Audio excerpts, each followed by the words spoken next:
everybody, it's Emily at Arrrgh Schooling, and today we're going to be doing my end of the year TBR.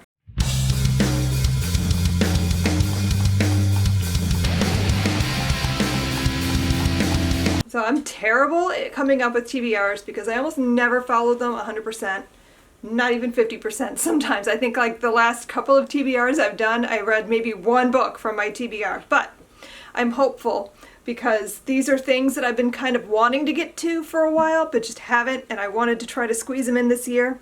As far as my reading goals go, I am currently sitting at 99 books read out of the 100 that I made as my goal. So I'm gonna hit my Goodreads goal because as soon as I finish the book I'm currently reading, I'll have hit that. So I'm very proud that I managed 100 books so far, but we still have 2 months to go. So I'm gonna show you 10 books that I'm hoping to get to before the end of the year. First up is the Arrrgh book club pick for November, and that is going to be The Midnight Library by Matt Haig.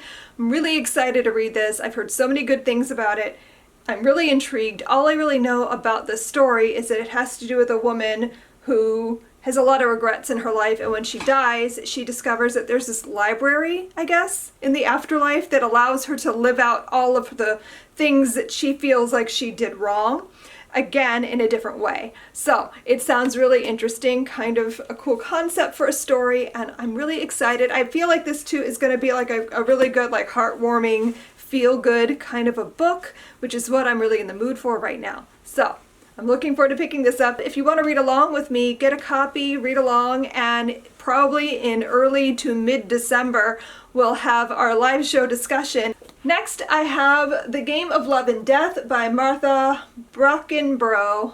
I got this ages ago because I was looking for things similar to Lovely War, and this came up on a list of like, if you liked Lovely War, read this. So I don't really know too much about this outside of that it's told by love and death, and they are like following these two people's lives and orchestrating things, and that is just, it sounds really good. I believe this is YA, and I really want to read this. Also, I put this on my list of 20 books I wanted to read in 2020, which I've read all of 2 of those books. So it'd be cool if I could squeeze in like maybe 1 or 2 more of them, but this one of the list, this is like the one I would want to make priority. I have The Silence of Bones by June Her. I talked about this like a month or 2 ago when I talked about books I wanted to read in the fall, and I still haven't picked this up, but I still really want to. This is a murder mystery that takes place in, I believe, the 1800s perhaps, in Korea. Yeah, 1800s Korea. And I'm just really interested to see what this is. I've heard a couple of people talking about it, and they spoke very highly of it, so I'm very interested to pick this up and see what I think. I don't read a lot of murder mysteries, but I'm intrigued by the historical aspect and the different culture and all of that. So I'm really excited for that. I have The Dead Queen's Club by Hannah Capin. I just think this sounds so much fun, and like I really want a really fun read. This is The Tudors, but if they went to high school, I think I'm explaining that as correctly as I can. This is, I believe, told by Annie Mark, who is basically Anne of Cleves, and she's kind of discussing the exploits and relationships of this guy she likes named Henry. I guess they're friends, sometimes more than friends, and like she goes through all his ex-girlfriends, I guess, and they're all like basically the wives of Henry VIII. Anyway, it just sounds silly and fun, and I just really want to pick this up. I cannot believe I have not read A Beautifully Foolish Endeavor yet. I'm mad at myself. This was like one of my most anticipated books this year, and like I just didn't get to it when it came out, and it's just been sitting on my shelf, and I've been feeling really like frustrated that I haven't read it yet. So I really want to try to pick this up before the end of the year because like I loved An Absolutely Remarkable Thing. I thought it was like one of the best sci-fi books I'd read in a long time, and I really want to know how the story ends.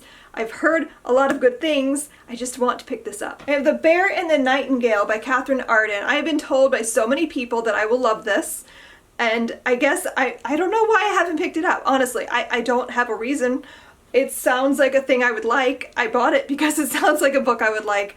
And like, I've heard so many people raving about it, and I just have never picked it up. So I would really like to make this happen before the end of the year. I kind of want to save this though for December because I don't know, it looks like a December book.